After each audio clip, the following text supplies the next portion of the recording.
अस्सलाम वालेकुम। Welcome to my YouTube channel Naveed Urdu voice centre. तमाम वीडियोस की अपडेट्स के लिए नवीद उर्दू वॉइस सेंटर को सब्सक्राइब करके बेल के नोटिफिकेशन को ऑन कर दें ताकि हमारी हर आने वाली वीडियो आप तक बआसानी पहुंच सके। तो नाजरीन, आज मैं आपको जो कहानी सुनाने जा रहा हूं उसका उन्वान है दूसरा जन्म। एक रूह की चाहत, खलूस और वालेहाना प्यार और मोहब्बत की कहानी जो सुनने वालों को दंग कर देगी। तो चलिए सुनते हैं।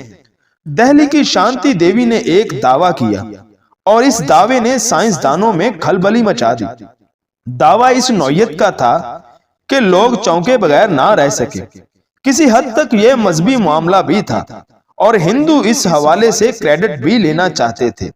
साइंसदानों ने इस पूरे मामले का जायजा लेने के बाद यह राय दी कि शांति देवी का दावा धोखाधड़ी पर तो हरगिज मबनी नहीं।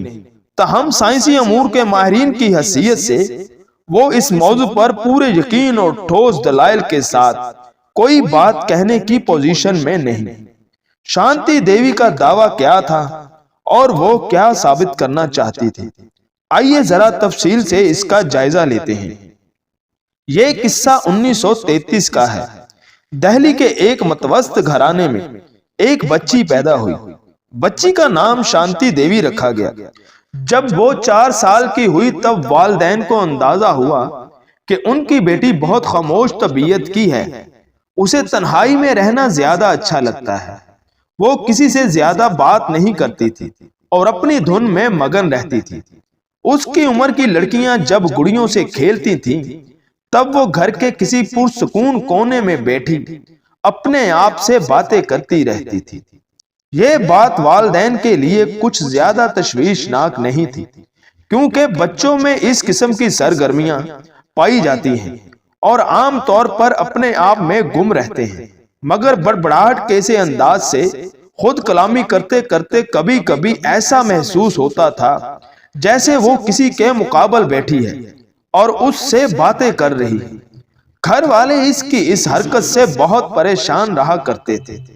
उनकी समझ में इसकी कोई वजह नहीं आती थी, मगर क्या किया जाए ये भी उनकी समझ में नहीं आता था। शांति जब 7 साल की हुई तब एक दिन उसने एक इंतहाई चौंका देने वाली बात कही और फिर तो इसके गिर्द पुर असरारियत का हसासा खींच गया। इसने अपनी मां को बताया कि वो पिछले जन्म में मथुरा में रह चुकी है और ये कि उसका जो मकान था वो भी उसे याद है। माँ बेचारी सीधी सादी औरत, उसे ये तो मालूम था कि जिन हिंदुओं के अमाल अच्छे होते हैं वो दोबारा किसी नेक आदमी के रूप में जन्म लेते हैं और बुरे कर्मों का फल ये मिलता है कि इंसान अगला जन्म किसी जानवर की सूरत में लेता है। मगर इसे ये अंदाजा नहीं था कि दूसरा जन्म लेने का वाकया खुद इसके घर में जन्म लेगा। ये ऐसी बात नहीं थी कि माँ बाप नोट ना करते। शांति का बचपन जिस ढंग से बीत रहा था उससे इनके मन में जो खदशात पनपते रहे थे, अब इनकी शिद्दत में इजाफा हो गया और साथ ही इन्हें यकीन हो गया कि बच्ची का दिमाग दुरुस्त नहीं। खास तौर पर माँ बहुत परेशान थी। जब एक दिन शांति ने बताया कि मथुरा में उसकी शादी हुई थी और 3 बच्चे भी हुए थे, तब तो वाकई माँ बेचारी बहुत घबराई। माँ ने शांति के बाप को ये बात बताई तो वो उसे लेकर डॉक्टर के पास गया। डॉक्टर के लिए भी ये अपनी नौयत का पहला केस था। वो एक आम फिजिशियन था और इस नौयत का कोई केस इसके पास आए इसकी कोई गुंजाइश ना थी। इसने शांति को केस को किसी नफ्सियात दान के पास भेजने की बजाय खुद इस पर तजर्बा करने की ठान ली। 7 साल की बच्ची जो बातें कर रही थी वो पुख्ता उम्र की किसी औरत के मुंह से ही निकल सकती थी। डॉक्टर ने शांति के बाप से कहा कि बच्ची से वक्तन फवक्तन सवाल करते रहो और जो भी वो जवाब दे उसे लिखते रहो और बाद में पूरा रिकॉर्ड चेक कराते रहो। शांति का बाप बहुत परेशान हुआ। अब उसे भी यकीन हो चला था कि उसकी बच्ची का दिमाग दुरुस्त नहीं। उसकी एक ही बेटी थी और वो भी ऐसी के जिसे देखकर दिल दुखे, मगर उसे भगवान की मर्जी समझकर वो लोग सब्र के घूंट पीने पर मजबूर थे। ڈاکٹر کی ہدایت کے مطابق وہ لوگ شانتی کی حرکات و سکنات کا جائزہ لیتے رہے اور جو باتیں وہ کرتی تھی اس کا ریکارڈ تیار کرتے رہے اور ڈاکٹر کو دکھاتے رہے۔ اس ریکارڈ کی روشنی میں شانتی کا علاج جاری رہا۔ یہ علاج اعصاب کو سکون فراہم کرنے والی گولیوں پر مشتمل تھا۔ اس سے ذہن کا علاج تو کیا ہوتا، شانتی غنودگی کی آغوش میں رہنے کی عادی ہوتی چلی گئی۔ چھوٹی سی بچی اور غنودگی لانے والی گولیاں، ماں باپ کو بھی یہ علاج پسند نہیں تھا، مگر اسے وہ اس لیے جھیل رہے تھے کہ اس صورت میں شانتی کو ہر روز چند گھنٹوں کے لیے شانتی مل جایا کرتی تھی۔ اور سچ پوچھئے تو خود انہیں بھی بھرپور نفسیاتی علاج سے بچنے کی کوشش میں دن گزر رہے تھے۔ ایک دن دروازے پر دستک ہوئی۔ 9 سال کی شانتی دیوی اپنی ماں کے ساتھ باورچی خانے میں تھی۔ ماں نے کہا کہ جا کر دیکھو دروازے پر کون ہے۔ شانتی گئی اور دروازے سے گویا چمٹ کر رہ گئی۔ جب کافی دیر تک وہ واپس نہ آئی تو ماں کو تشویش ہوئی اور وہ دروازے پر گئی۔ اس نے دیکھا کہ شانتی ایک اجنبی سے ہنس ہنس کر باتیں کر رہی ہے۔ شانتی نے بتایا کہ وہ شخص متھرا میں رہا ہے اور اس کے شوہر کا رشتہ دار ہے۔ وہ شخص بھی شانتی دیوی کی بات سن کر بہت حیران تھا اور اس کی سمجھ میں نہیں آ رہا تھا کہ اس پر کیا رد عمل ظاہر کرے، کیونکہ جس شخص کو شانتی اپنا شوہر بتا رہی تھی وہ شخص واقعی اس کا رشتہ دار تھا۔ وہ دراصل کاروبار کے سلسلے میں شانتی کے باپ سے کوئی بات کرنے آیا تھا۔ اس نے وعدہ کیا کہ وہ متھرا جا کر شانتی کے شوہر کو اس معاملے سے باخبر کرے گا۔ کچھ دنوں بعد متھرا کا وہ شخص دہلی آیا جسے شانتی اپنا شوہر قرار دیتی تھی۔ جب اسے اس کے مذکورہ رشتے نے یہ بتایا تھا کہ 9 سال کی ایک لڑکی اسے اپنا شوہر بتا رہی ہے تو اس کی حیرت کی کوئی حد نہیں رہی تھی۔ وہ ابتدا میں تو شانتی سے ملنے کے لیے تیار نہیں تھا، مگر جب اس نے دیکھا کہ معاملہ بہت گمبھیر ہے تو اس نے ایک بار شانتی سے ملنے پر آمادگی ظاہر کر دی۔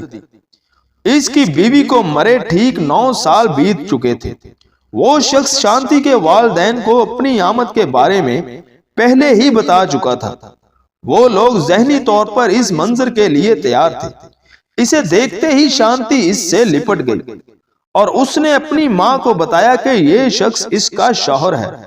شانتی کے والدین کو پتہ نہیں کیوں یقین تھا کہ شانتی اس شخص کو اپنے شوہر کے روپ میں پہچان لے گی، مگر اس کے باوجود ان کی سمجھ میں کوئی بات نہیں آ رہی تھی۔ اس معاملے سے مقامی حکام کو آگاہ کیا گیا۔ وہ بھی حیران ہوئے اور چند سائنسی ماہرین کو یہ ذمہ داری سونپی گئی کہ اس معاملے کے تمام پہلوؤں کا جائزہ لے کر رپورٹ پیش کریں۔ یہ معاملہ سائنسدانوں کے بس کا تو خیر تھا ہی نہیں، اسی لیے انہیں خواہ مخواہ زحمت دی گئی تھی اور وہ بیچارے بھی اس بات کو جانتے تھے کہ انہیں اس معاملے میں مفت میں الجھا دیا گیا ہے، مگر جس تحقیق کی ذمہ داری ان پر لادی گئی تھی وہ تو انہیں کرنا ہی تھی۔ سائنسدان اور چند حکام شانتی کو متھرا لے گئے۔ ریلوے اسٹیشن سے گھر تک کا راستہ شانتی دیوی سے معلوم کیا گیا اور گاڑی میں سفر کے دوران اس کی آنکھوں پر پٹی باندھی گئی۔ وہ راستہ ٹھیک ٹھیک بتاتی رہی۔